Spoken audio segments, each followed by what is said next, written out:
فرزند زہرا یہ حالات برے ہیں۔ کاشانۂ بصیرت ایک ایسا مکمل یوٹیوب چینل جس پر محروم بصارت کے لیے بالخصوص اور تمام افراد کے لیے بالعموم سینکڑوں کی تعداد میں اسلامی کتب دستیاب ہیں۔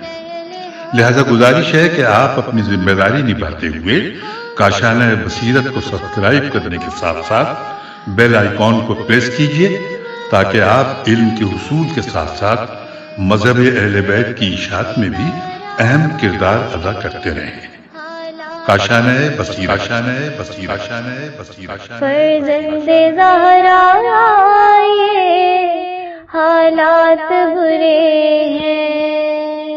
بسم اللہ الرحمن الرحیم۔ السلام علیکم۔ یہ کاشانۂ بصیرت یوٹیوب چینل ہے۔ آج ہم آپ کے لیے کتاب اسلام اور سیاست ریکارڈ کر رہے ہیں جس کے مصنف آیت اللہ مصباح یزدی ہیں۔ تو آئیے سنتے ہیں اس کتاب کا پارٹ نمبر 26 پیج نمبر 242 سے۔ البتہ ان میں سے بعض مقدمات قریبی ہیں کہ جن پر یہاں بحث کی جا سکتی ہے۔ نمبر 2، حکومت سے مخصوص کاموں کے بارے میں 3 نظریے۔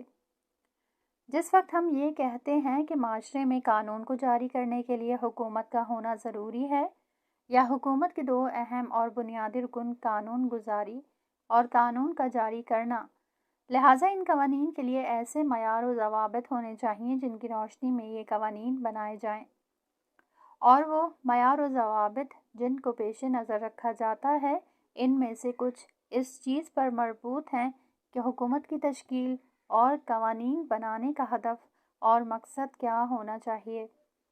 اسی وجہ سے بحث فلسفہ سیاست میں یہ سوال پیدا ہوتا ہے کہ حکومت تشکیل دینے کی وجہ کیا ہے۔ البتہ اس سلسلے میں ہم نے گزشتہ بحث میں منحصر طور پر عرض کیا ہے، لیکن اس جگہ تفصیلی طور پر اس مطلب پر بحث کی تحقیق کرتے ہیں۔ لیکن ابتدا میں ہم حکومت کے فلسفے کے بارے میں فہرست وار 3 نظریے بیان کرتے ہیں تاکہ ان مطالب کے ارتباط کو بہتر طور پر پہچان لیا جائے اور پھر تفصیلی طور پر بحث میں وارد ہوں گے۔ نمبر 1، رنیسانس کے زمانے کے بعد سیاسی فلاسفہ حضرات مثل ہابس کا ماننا یہ ہے کہ حکومت بنانے کا ہدف اور اس کی ذمہ داری فقط معاشرے میں نظم و امنیت کو برقرار کرنا ہے۔ دوسرے الفاظ میں یوں کہا جائے، حکومت کی ذمہ داری داخلی و خارجی امنیت کو برقرار کرنا ہے۔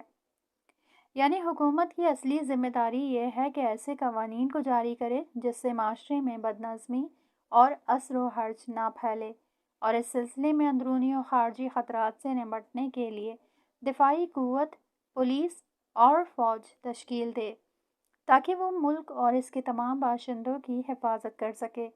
نمبر 2، بعض لوگوں کا کہنا یہ ہے، حکومت کی ذمہ داری یہ ہے کہ معاشرے میں نظم و امنیت کے ساتھ ساتھ عدالت کو بھی برقرار رکھا جائے۔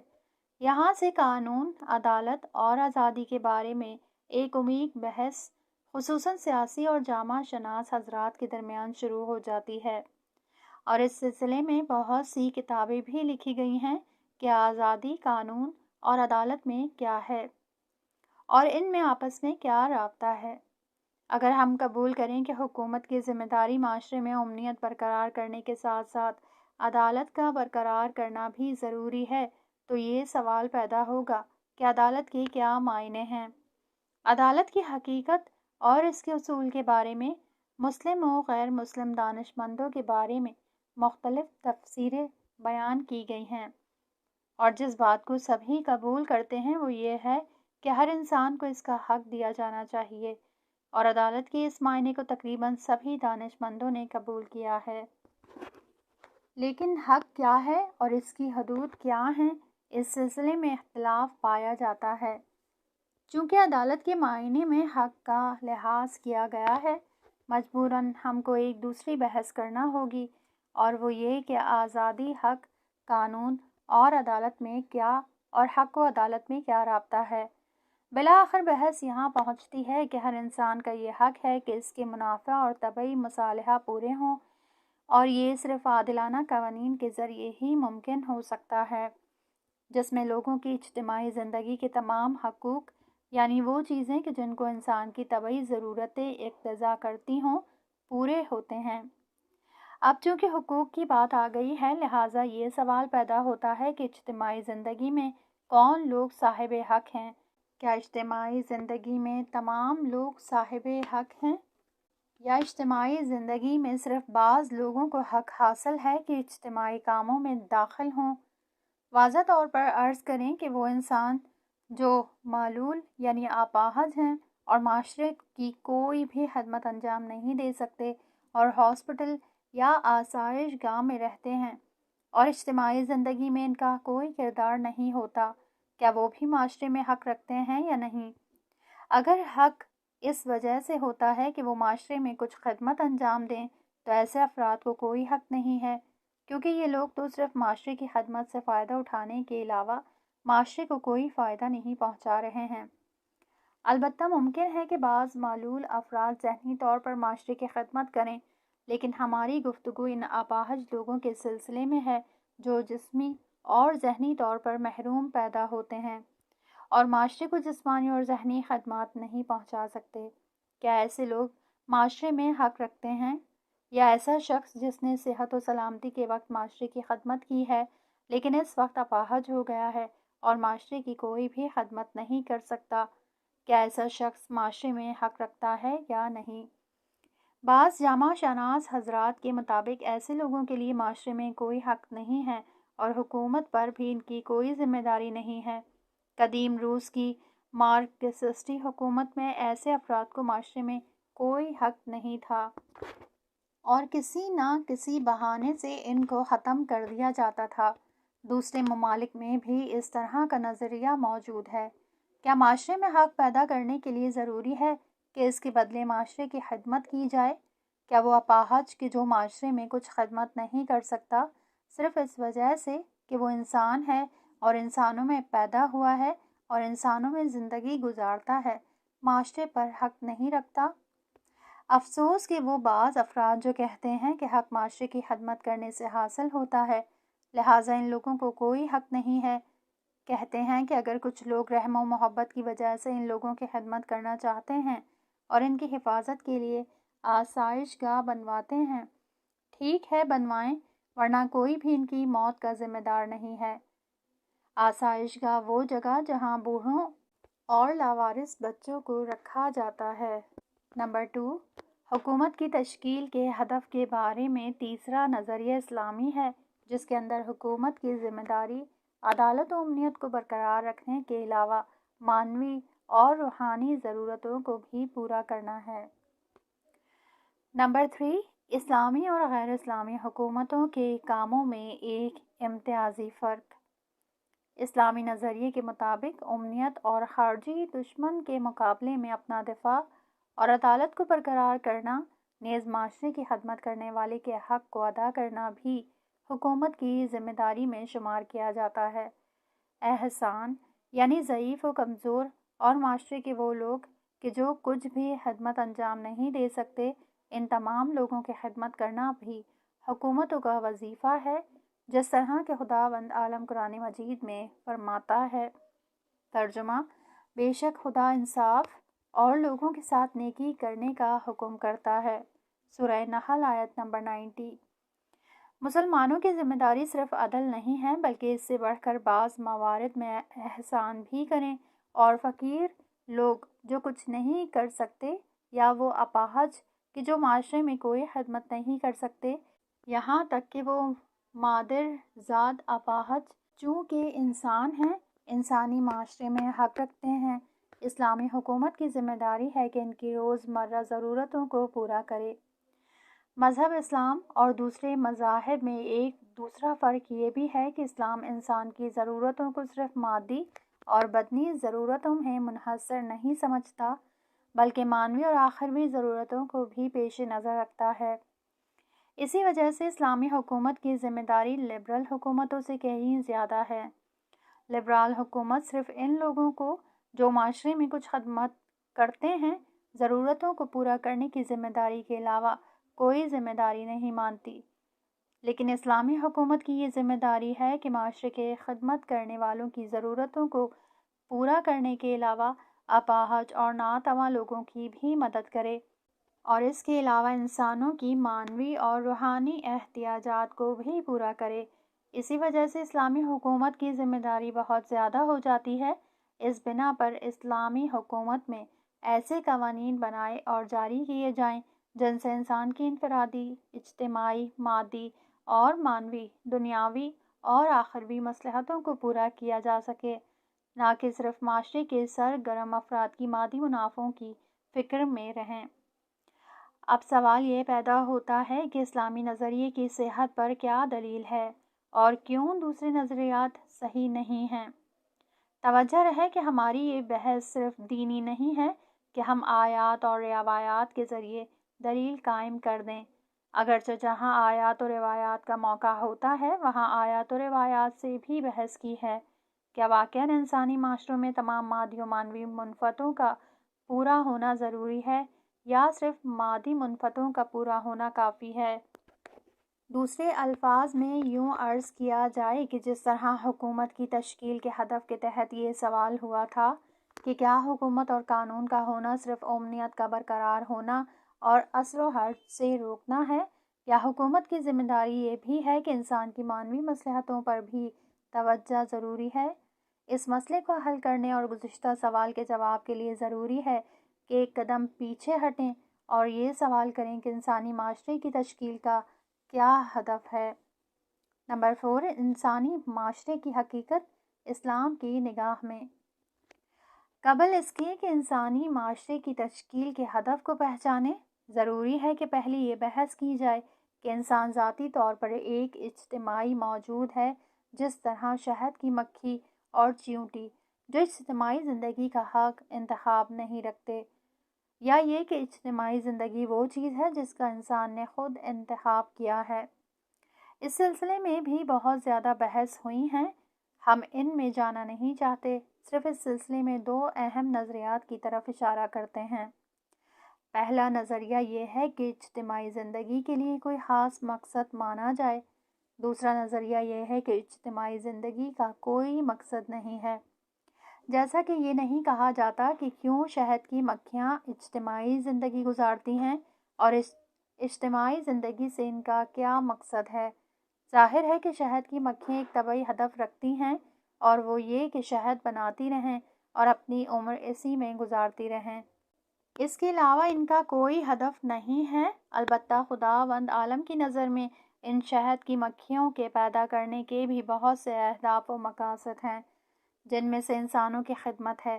الہی ہدف کے علاوہ شہد کی مکھیاں اپنی اجتماعی زندگی کا کوئی مقصد نہیں رکھتیں، تو کیا انسان کی اجتماعی زندگی بھی اسی طرح خود بخود پیدا ہو گئی ہے اور ان کا کوئی ہدف نہیں ہے، یا یہ کہ انسان کی اجتماعی زندگی ایک خاص ہدف کے تحت ہے جس کا لازمہ ایک دوسرے سے رابطہ ہے اور یہ رابطہ خاص قوانین کا تقاضا کرتا ہے؟ اسلامی اور الہی نظریے کے مطابق انسان کی اجتماعی زندگی کا ایک ہدف اور مقصد ہے، اور وہ یہ ہے کہ انسان اجتماعی زندگی کے سائے میں رشد و ترقی کرے اور انسانی کمال تک پہنچے۔ اس وقت سوال یہ پیدا ہوتا ہے کہ انسان کی خلقت کا ہدف کیا ہے؟ الہی نظریے کے مطابق خصوصاً حضرت امام خمینی رحمۃ اللہ علیہ اور دوسرے علماء اکرام نے انقلاب اور اس کے بعد میں لوگوں کے سامنے جو بیانات پیش کیے ہیں، ہم کو اسلامی معارف سے مزید آشنا کرتے ہیں، اور یہ بات ہمارے معاشرے کے لیے روشن ہے کہ انسان کا تہائی اور آخری ہدف قرب خدا ہے اور یہ انسانی کمال کی حد ہے۔ البتہ اس مسئلے میں ایک مقدار ابہام پایا جاتا ہے اور اس کی وضاحت کی ضرورت ہے، لیکن ہم اس وقت اس کو تفصیل سے بیان نہیں کر سکتے۔ بہرحال جو ہم نے عرض کیا کہ انسان کی خلقت ایک مقصد رکھتی ہے، لہٰذا انسان اپنی اس اجتماعی زندگی سے قرب پروردگار حاصل کرے، یہی اس کا آخری اور تہائی مقصد ہونا چاہیے، اور یہ نظریہ اجمالی طور پر سبھی لوگ تسلیم رکھتے ہیں۔ لہٰذا اگر ہم اس بات کو قبول کر لیں کہ انسان کی خلقت کا ہدف وہ کمال ہے جو خدا کی قربت میں حاصل ہو سکتا ہے اور اجتماعی زندگی اس تک پہنچنے کے لیے ایک وسیلہ ہے، تاکہ انسان کے لیے زمینہ ہموار ہو سکے کہ وہ اس کمال تک پہنچ سکے۔ اس کا مطلب یہ ہوا کہ اگر اجتماعی زندگی نہ ہو تو انسان ضروری معرفت حاصل نہیں کر سکتا اور نہ ہی ضروری عبادت انجام دے سکتا ہے، نتیجتاً وہ کمال تک نہیں پہنچ سکتا۔ بس اجتماعی زندگی ہی وہ وسیلہ ہے جس میں انسان تعلیم و تعلم حاصل کرتا ہے اور انسان بہتر زندگی کے راستے کو پہچان سکتا ہے اور اس کو طے کرنے کے لیے موقع فراہم ہوتا ہے اور اس کے نتیجے میں کمال تک زیادہ نزدیک ہو سکتا ہے۔ اگر ان برہانی مقدمات جو اپنے مقام پر ثابت ہو چکے ہیں اور ان پر دلائل بھی موجود ہیں کو قبول کریں تو نتیجہ نکال سکتے ہیں کہ اجتماعی زندگی کا ہدف انسانی کمال تک پہنچنا ہے، نہ کہ صرف مادی چیزوں کو حاصل کر لینا، بلکہ انسان کے تمام پہلوؤں کو کامل ہونا چاہیے۔ بس اجتماعی زندگی کا ہدف تمام انسانوں کے دینوی اور مادی منافع اور معنوی اور آخروی منافع کو فراہم کرے، اور چونکہ تمام انسانوں کا یہ ہدف ہے لہٰذا تمام انسان اس زندگی میں حق رکھتے ہیں۔ اب جبکہ یہ ثابت ہو چکا ہے کہ انسان کی اجتماعی زندگی کا ہدف صرف مادی منفعتوں کو پورا ہونا نہیں ہے اور قانون کا ہدف بھی صرف امنیت کا برقرار ہونا نہیں ہے، بلکہ امنیت کے علاوہ دوسرے اہداف بھی ہیں جن کو پورا ہونا چاہیے، لہٰذا امنیت و آسائش اور مادی احتیاجات کا پورا ہونا انتہائی کمال اور تقرب الہی تک پہنچنے کے لیے ایک مقدمہ ہے۔ بہرحال اسلامی نظریے کے اعتبار سے انسان کی خلقت کا ہدف یہ ہے کہ وہ اپنی زندگی کے تمام اطراف و جوانب میں تکامل اور تقرب علی اللہ کے وسائل فراہم کرے اور اپنی زندگی کے تمام پہلوؤں کو الہی اور اسلامی سانچے میں ڈھالے۔ چونکہ انسان کے مختلف پہلو ہیں، اس بنا پر تمام ہی پہلوؤں کی پیش رفت انسان کی حقیقی پیش رفت و ترقی ہے، نہ کہ صرف مادی اور اجتماعی اور تکنیکی ترقیاں۔ لہٰذا مادی پہلوؤں کے ساتھ معنوی پہلو مل کر انسان کی حقیقت سنوارتے ہیں۔ بس اجتماعی زندگی کا ہدف انسان کی تمام پہلوؤں کی پیش رفت و ترقی ہے، اور وہ قانون سب سے بہتر ہے جس میں انسان کے تمام پہلوؤں کی ترقی کے لیے راہ ہموار ہو اور ان چیزوں کو مقدم کرے کہ جن کے ذریعے سے نہائی ہدف یعنی قرب الہی تک پہنچا جا سکے۔ نمبر 5، قانون گزار کی ضروری صفات۔ اسلامی حکومت یہ نہیں کہہ سکتی کہ ہماری ذمہ داری فقط معاشرے کی امنیت کو پورا کرنا ہے، کیونکہ یہ تو حابس کا نظریہ ہے کہ جو کہتا ہے کہ انسان بھیڑیے کی طرح ہیں جو ایک دوسرے کی جان کے پیچھے پڑے ہیں۔ کسی ایک طاقت کا ہونا ضروری ہے تاکہ ان کو کنٹرول کر سکے۔ انسان کو چاہیے کہ اپنا اختیار کسی ایسے انسان یا گروہ کے ہاتھ میں دے دے جو ان کو کنٹرول کر سکے اور ان کے ظلم و ستم سے بچا سکے۔ بس یہ کہنا کہ حکومت کی ذمہ داری صرف لوگوں کی امنیت پورا کرنا اور اثر و حرج سے روکنے کے علاوہ کچھ نہیں ہے، بے شک یہ نظریہ باطل ہے اور جانوروں کی اجتماعی زندگی کے لیے مناسب ہے، نہ کہ انسانی معاشرے کے افراد کے لیے جو اشرف المخلوقات اور بہت سی قابلیتوں کے مالک ہیں، بلکہ ان کا ہدف بہت بلند و بالا ہے۔ لہٰذا اسلامی حکومت کو وہ قوانین جاری کرنے چاہئیں جن سے انسان کے تمام پہلو رشد و ترقی کر سکیں اور انسان کے تمام مصالح کو تمام پہلوؤں میں پورا کر سکیں، اور یہ سب اسلامی پرچم کے زیر سایہ عملی ہو سکتے ہیں۔ اور چونکہ ایسے قوانین کے لیے ضروری ہے کہ انسان کے تمام پہلوؤں کا علم ہونا چاہیے، ہم ایسے افراد کو جانتے ہیں جو انسان کے بعض پہلو میں مہارت رکھتے ہیں، لیکن عام لوگوں میں کوئی ایسا نہیں ہے کہ جسے انسان کے تمام پہلوؤں کا علم ہو۔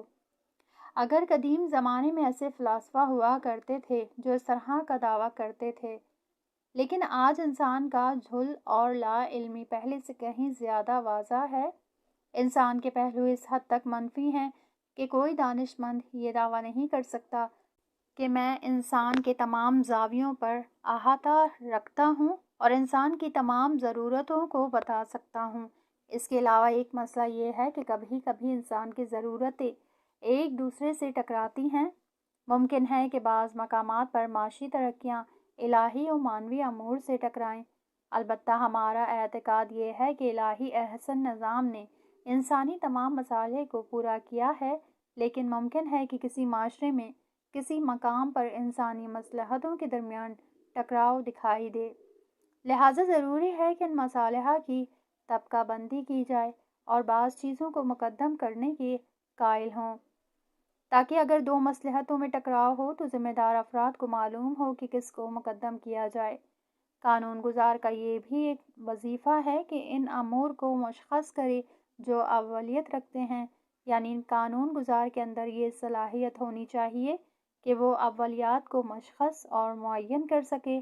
یہاں آنے کے بعد انسان کی ناتوانی اور کمزوری مزید ظاہر ہو جاتی ہے، کیونکہ انسان کی اولیات کو پہچاننا انسان کے بس میں نہیں ہے۔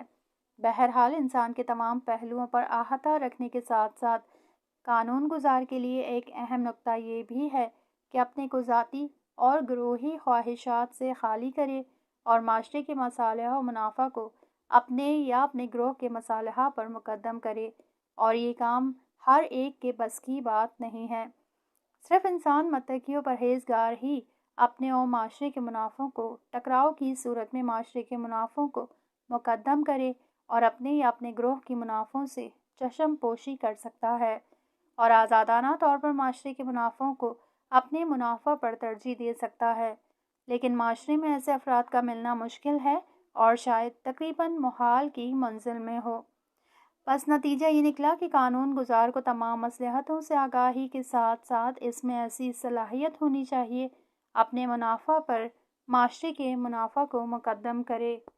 یہیں سے الہی قانون کی افضلیت بشری قانون پر مکمل طور پر واضح اور روشن ہو جاتی ہے، کیونکہ خداوند عالم تمام لوگوں سے انسانی مصلحتوں کو بہتر جانتا ہے اور صرف انسان کی مصلحتوں کی رعایت کرتا ہے، اور اس کو انسانی کردار کی کوئی ضرورت نہیں ہے، تاکہ انسان کے اعمال سے خدا کی کوئی مصلحت اور اس کے لیے فائدہ ہو، جس کے نتیجے میں مزاحمت پیدا ہو۔